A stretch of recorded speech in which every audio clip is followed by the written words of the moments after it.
आज जो हम वीडियो शूट कर रहे हैं बच्चों, वो आपकी केमिस्ट्री का पहला चैप्टर है, केमिकल रिएक्शंस एंड इक्वेशन। आज जो हम चैप्टर स्टार्ट कर रहे हैं बच्चों, केमिकल रिएक्शन एंड इक्वेशन, ये केमिस्ट्री का पहला चैप्टर है बच्चों आपका। सबसे पहले हम डिस्कस करेंगे स्टूडेंट्स कि केमिकल रिएक्शन होता क्या है। आप बुक्स में भी पढ़ेंगे, आप अपनी एनसीईआरटी बुक को भी अगर रेफर करेंगे तो उसमें भी यही लिखा है बच्चों कि chemical reaction is a process. Chemical reaction बच्चों एक प्रोसेस है स्टूडेंट्स, ये एक प्रोसेस है जिसमें नया सब्सटेंस फॉर्म होता है। फॉर्मेशन of new substance, एक नया सब्सटेंस फॉर्म होता है। केमिकल रिएक्शन एक ऐसी प्रोसेस है जिसमें एक नया सब्सटेंस होगा जिसकी न्यू प्रॉपर्टीज होंगी। तो स्टूडेंट, केमिकल रिएक्शन के बारे में अगर कोई भी आपसे पूछता है तो आप यही कहेंगे कि chemical reaction is a process in which the formation of a new substance occurs. That substance have new properties, new characteristic. तो ये केमिकल रिएक्शन होता है बच्चों। केमिकल रिएक्शन के बारे में ये भी कहा जाता है सिंपल भाषा में, it is the arrangement of atoms। Chemical reaction को ये भी कहा जाता है बच्चों कि it is the rearrangement of atom. ये एटम्स का रीअरेंजमेंट है बच्चों। यहाँ पर आप देखेंगे, अगर ध्यान दें तो जो केमिकल रिएक्शन होता है, केमिकल रिएक्शन इसके दो पार्ट होते हैं बच्चों। केमिकल रिएक्शन के दो पार्ट होते हैं स्टूडेंट्स। एक होता है आपका रिएक्टेंट और एक होता है आपका product.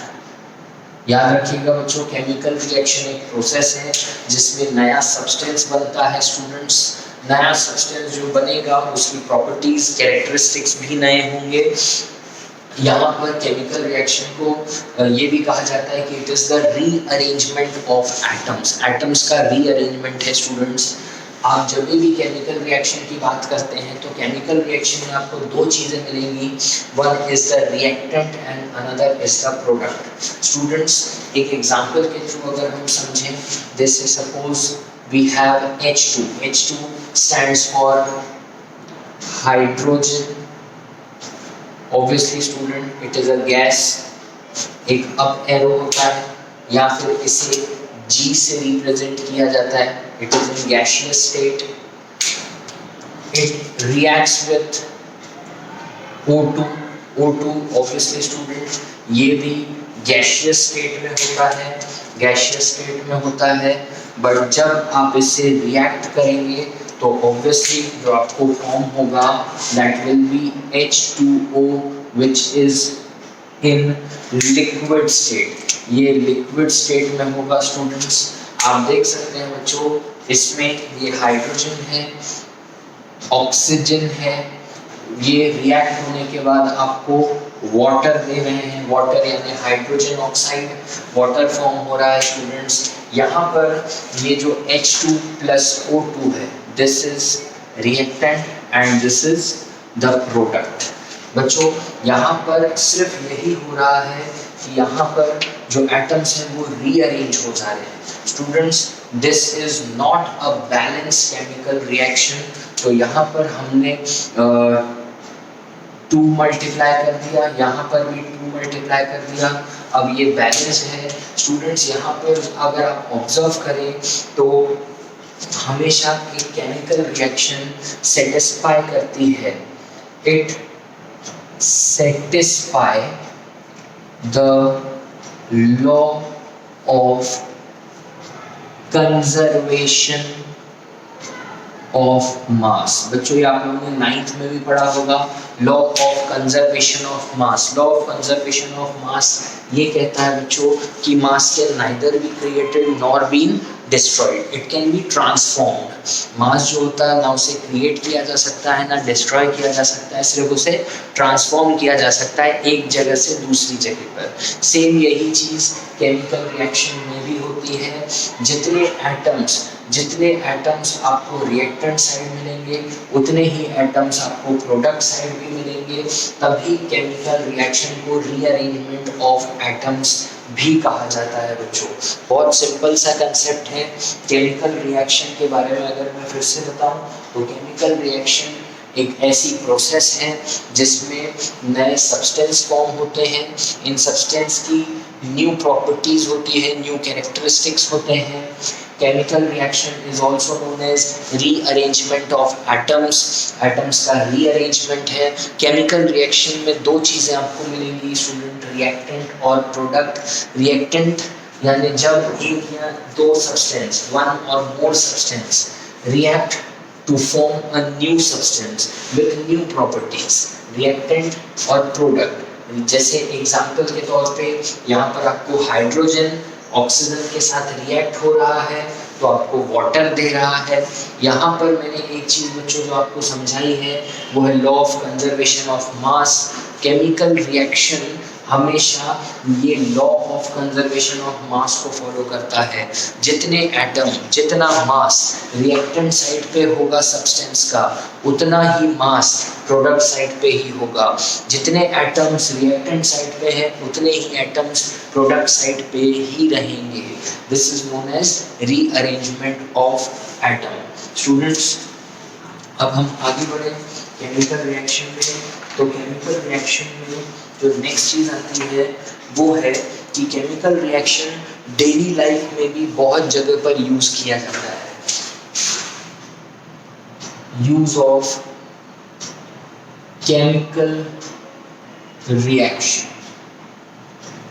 In our daily life. बच्चों डेली लाइफ में भी केमिकल रिएक्शन बहुत जगह होता है। आप भी अपनी डेली दिनचर्या में बहुत सारे केमिकल रिएक्शंस परफॉर्म करते हैं बच्चों। जैसे इसमें सबसे बेस्ट एग्जांपल है कुकिंग ऑफ फूड। बच्चों जब हम खाना बनाते हैं तो जो पूरी प्रोसेस होती है खाना बनाने की वो होता है केमिकल रिएक्शन। बच्चों formation of curd through milk. बच्चों मिल्क के थ्रू जब कर्ड बनती है वो भी एक प्रोसेस है, वो भी एक केमिकल रिएक्शन है बच्चों। या आप देख सकते हैं आपके आसपास रस्टिंग होती है, रस्टिंग ऑफ आयरन। जब लोहे पे जंग लग जाती है बच्चों, ये भी एक केमिकल रिएक्शन का एग्जाम्पल है। जब आपके घर पे लाइट नहीं रहती तब आप कैंडल बर्न करते हैं बच्चों। Burning of candle is also a chemical reaction. जब फ्रूट्स या वेजिटेबल्स खराब हो जाते हैं, सड़ जाते हैं, तो वो भी एक केमिकल रिएक्शन ही है बच्चों। तो ये केमिकल रिएक्शन का एक बेसिक कंसेप्ट है बच्चों। केमिकल रिएक्शन एक प्रोसेस है, फॉर्मेशन ऑफ न्यू सब्सटेंस, नया सब्सटेंस फॉर्म होता है। इस सब्सटेंस की प्रॉपर्टीज होंगी, कैरेक्टरिस्टिक्स होंगे। केमिकल रिएक्शन के दो पार्ट होते हैं, रिएक्टेंट और प्रोडक्ट। रिएक्टेंट साइड पे जितने एटम्स होंगे उतने ही प्रोडक्ट साइड पे भी होंगे। यही कहलाता है law of conservation of mass. Chemical reaction को हम डेली लाइफ में भी यूज करते हैं, जैसे cooking of food, formation of curd, rusting of iron, ripening of fruits. ये सब एग्जाम्पल हैं डेली लाइफ के केमिकल रिएक्शंस के। अब हम आगे बढ़ते हैं स्टूडेंट्स, हम बात करते हैं केमिकल रिएक्शन की प्रॉपर्टीज या केमिकल रिएक्शन की कैरेक्टरिस्टिक्स की।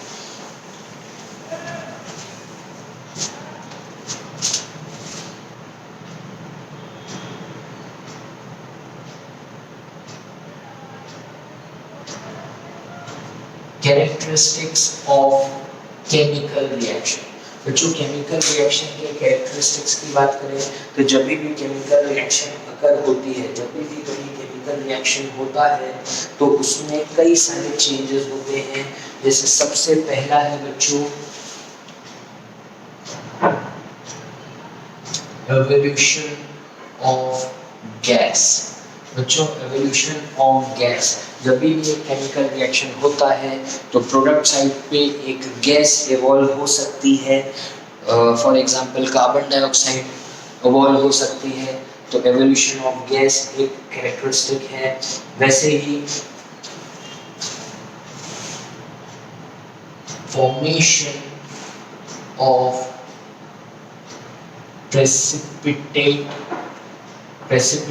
यानी कुछ पार्ट रिएक्शन का बच जाता है, उसे प्रेसिपिटेट बोला जाता है। फिर उसके बाद जब भी केमिकल रिएक्शन होता है तो कलर भी चेंज हो सकता है, चेंज इन कलर चेंजेस हो सकते हैं। रिएक्टेंट साइड पे जो कलर है प्रोडक्ट साइड पे कलर बदल सकता है।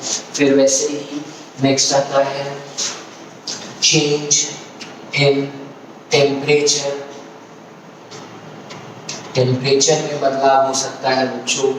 Change in state, liquid solid gas किसी में भी चेंज हो सकता है।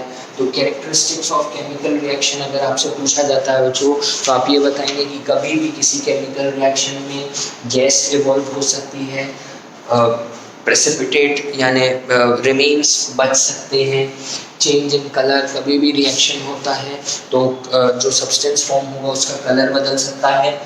चेंज इन टेम्परेचर, टेम्परेचर बदल सकता है बच्चों। और चेंज इन स्टेट यानी सॉलिड का लिक्विड हो सकता है, लिक्विड का गैस हो सकता है। तो ये सब कैरेक्टरिस्टिक्स ऑफ केमिकल रिएक्शन हैं। स्टूडेंट हम बात कर रहे हैं सबसे पहले evolution of gas. Evolution of gas बच्चों मैं आप लोग को एक एग्जांपल बताऊंगा जिस एक ऐसे केमिकल रिएक्शन का जिसमें गैस इवॉल्व होती है स्टूडेंट्स। तो जैसे फॉर एग्जांपल अगर हम बात करें chemical reaction between sodium carbonate. बच्चों सोडियम कार्बोनेट को अगर आप रिएक्ट करेंगे डाइल्यूट हाइड्रोक्लोरिक एसिड से, बच्चों अगर आप सोडियम कार्बोनेट को डाइल्यूट हाइड्रोक्लोरिक एसिड से रिएक्ट करेंगे तो आपको यहाँ पर एवोल्यूशन ऑफ कार्बन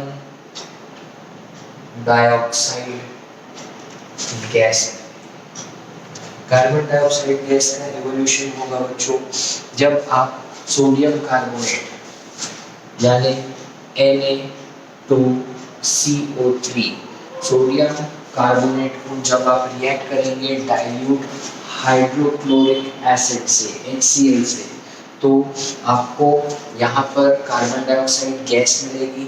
सबसे पहले तो आपको एक सॉल्ट सॉल्यूशन मिलेगा NaCl सोडियम क्लोराइड, साथ में आपको कार्बन डाइऑक्साइड गैस इवॉल्व होगी। ये अप एरो तब लगाया जाता है बच्चों जब भी प्रोडक्ट साइड पे गैस इवॉल्व होती है, तब अप एरो से रिप्रेजेंट किया जाता है। और वैसे ही आपको वाटर भी मिलेगा। स्टूडेंट्स अगर आप ऑब्जर्व करें तो यहाँ पर ये बैलेंस क्वेश्चन नहीं है, हम इसे बैलेंस कर देते हैं। आप देख सकते हैं बच्चों यहाँ पर ये आपका रिएक्टेंट साइड है, ये आपका प्रोडक्ट साइड है बच्चों। यहाँ पर रिएक्टेंट साइड पे आपने देखा कि सोडियम कार्बोनेट जब डाइल्यूट हाइड्रोक्लोरिक एसिड से रिएक्ट कर रहा है, sodium carbonate is reacting with dilute hydrochloric acid, तो आपको एक सॉल्ट फॉर्म करके दे रहा है NaCl that is sodium chloride. फिर आपको वाटर फॉर्म करके दे रहा है H2O which is in liquid form, और फिर एक गैस इवॉल्व हो रही है that is the carbon dioxide gas. तो बच्चों ये एक एग्जांपल है एवोल्यूशन ऑफ गैस का। वैसे ही अब हम बात करें बच्चों फॉर्मेशन ऑफ प्रेसिपिटेट। स्टूडेंट्स जो नेक्स्ट कैरेक्टरिस्टिक है इसका that is the formation of precipitate।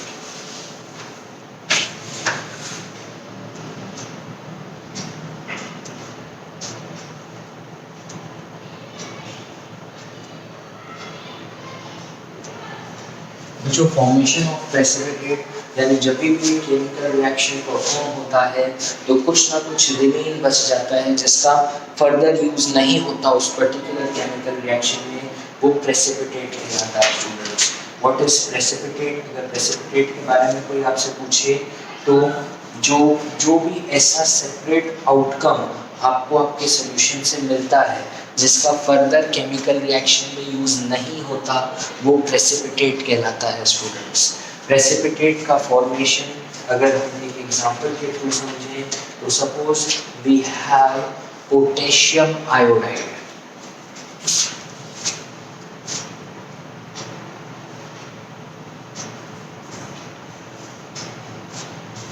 Suppose we have potassium iodide और ये जो पोटेशियम आयोडाइड है उसे मैं रिएक्ट करता हूँ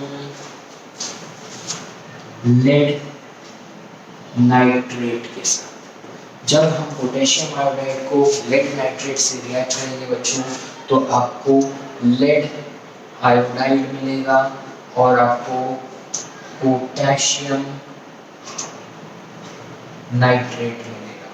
तो स्टूडेंट्स यहाँ पर जब पोटेशियम नाइट्रेट मिलेगा ये फर्दर यूज किया जा सकता है, पर जो आपका लेड आयोडाइड है इट इज अ प्रेसिपिटेट। तो potassium iodide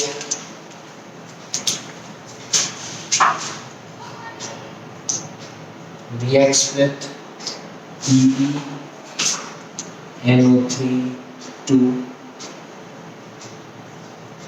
form lead iodide PbI2 और आपको मिलेगा potassium nitrate KN3।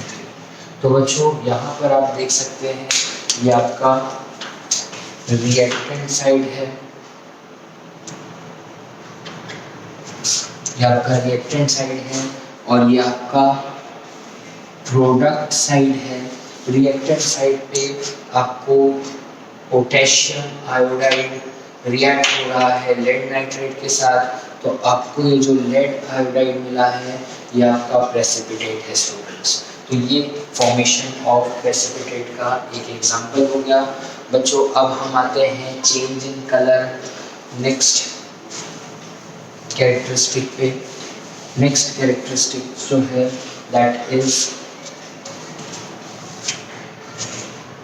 Change in colour. बच्चों इसका भी एक एग्जांपल के थ्रू समझते हैं। सपोज अगर हम बात करें सिट्रिक एसिड,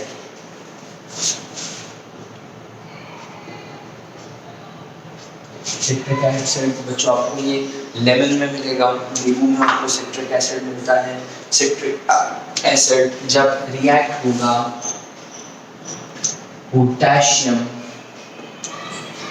पर मैग्नेट के साथ तो आपको जो प्रोडक्ट साइड पे मिलेगा वो उसका पोटेशियम पर मैग्नेट का जो कलर है will change from purple to colorless। बच्चों आप देख सकते हैं कि जब ये रिएक्शन आप लैब में परफॉर्म करेंगे, सिट्रिक एसिड को जब आप पोटेशियम परमैंगनेट सॉल्यूशन में मिलाएंगे तो पोटेशियम परमैंगनेट का जो सॉल्यूशन होता है वो पर्पल होता है और उसका कलर चेंज हो जाएगा कलरलेस में। स्टूडेंट ये एक एग्जांपल हो गया चेंज इन कलर का। उसी तरीके से जब आप सल्फर डाइऑक्साइड को एक एग्जांपल और दे रहा हूँ, जब आप सल्फर डाइऑक्साइड को रिएक्ट करेंगे, जब आप सल्फर डाइऑक्साइड को रिएक्ट करेंगे पोटेशियम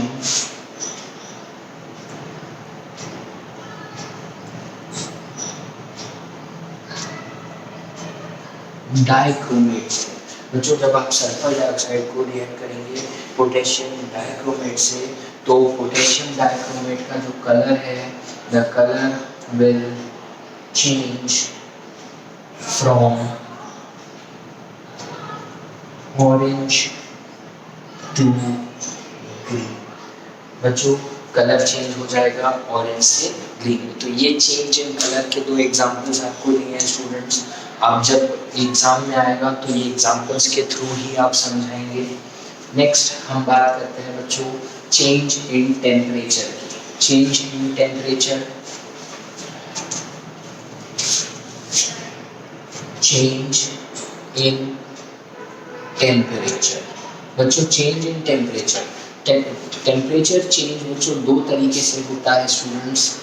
एक होता है एक्सोथर्मिक और एक होता है बच्चों एंडोथर्मिक।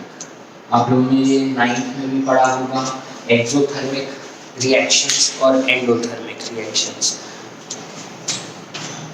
एक्सोथर्मिक का मतलब होता है कि कभी भी किसी भी केमिकल रिएक्शन में व्हेन हीट इज इवॉल्व्ड, जब भी हीट इवॉल्व होती है, हीट जब टेम्परेचर बढ़ जाता है, टेम्परेचर राइज हो जाता है बच्चों, हीट इवॉल्व होती है तो ऑब्वियसली इंक्रीज इन टेम्परेचर होगा। तो इस टाइप के रिएक्शंस को एक्सोथर्मिक रिएक्शंस कहा जाता है। एंडोथर्मिक का मतलब होता है व्हेन हीट इज एब्जॉर्ब्ड, जब हीट को एब्जॉर्ब कर लिया जाता है, मतलब टेम्परेचर डिक्रीज हो जाएगा, डिक्रीज इन टेम्परेचर, तो ये कहलाता है बच्चों endothermic reaction. Change in temperature की बात करें तो जब भी केमिकल रिएक्शंस में टेम्परेचर बदलता है, ऑब्वियसली टेम्परेचर किसी किसी केमिकल रिएक्शन में बढ़ भी सकता है, किसी किसी केमिकल रिएक्शन में घट भी सकता है। अगर टेम्परेचर इंक्रीज हो रहा है प्रोडक्ट साइड पे तो उसे बोलेंगे एक्सोथर्मिक केमिकल रिएक्शन, और अगर टेम्परेचर डिक्रीज हो रहा है तो उसे बोलेंगे endothermic chemical reaction. Exothermic chemical reaction में हीट इवॉल्व होती है बच्चों, हीट बाहर आती है जिसकी वजह से टेम्परेचर इंक्रीज हो जाता है। एंडोथर्मिक में हीट एब्जॉर्ब हो जाती है, हीट एब्जॉर्ब होने से टेम्परेचर डिक्रीज हो जाता है बच्चों। तो हम एक एग्जांपल देखते हैं स्टूडेंट्स चेंज इन टेम्परेचर का। जैसे suppose we have when we react zinc with dilute sulphuric acid, जब हम जिंक को डाइल्यूट सल्फ्यूरिक एसिड से रिएक्ट करेंगे बच्चों तो आप देख सकते हैं कि इसमें टेम्परेचर विल इंक्रीज, इसमें टेम्परेचर इंक्रीज होगा, मतलब ये एक exothermic reaction, exothermic chemical reaction होगा बच्चों। जिंक को जब आप डाइल्यूट सल्फ्यूरिक एसिड से रिएक्ट करेंगे स्टूडेंट्स तो ये एक एक्सोथर्मिक रिएक्शन होगा। और जब आप कार्बन को एयर के प्रेजेंस में बर्न करते हैं तो कार्बन डाइऑक्साइड गैस प्रोड्यूस होती है बच्चों, ये भी एक एग्जांपल है एक्सोथर्मिक का, ये भी आप लिख सकते हैं एग्जांपल में। और वैसे ही अगर हम बात करें जब आप बेरियम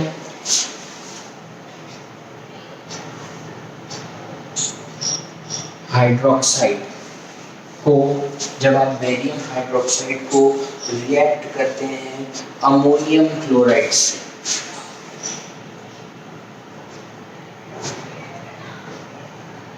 जब आप बेरियम हाइड्रोक्साइड को अमोनियम क्लोराइड से रिएक्ट करेंगे तो जो आपको अमोनिया मिलेगा,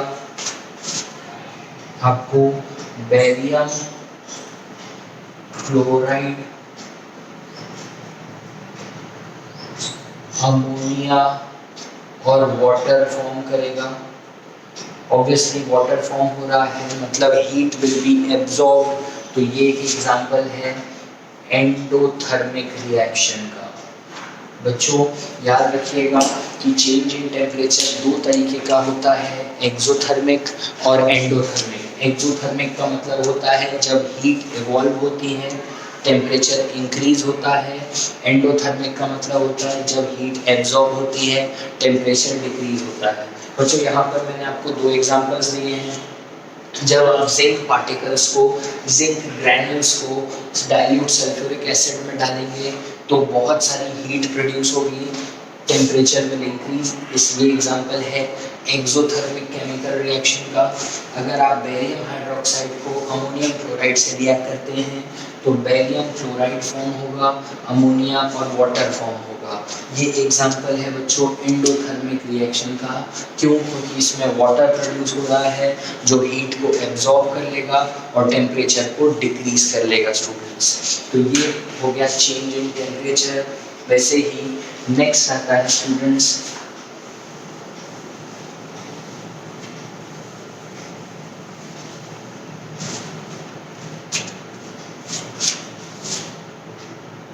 चेंज इन स्टेट। बच्चों चेंज इन स्टेट का एक एग्जांपल हमने बिल्कुल स्टार्टिंग में देखा था।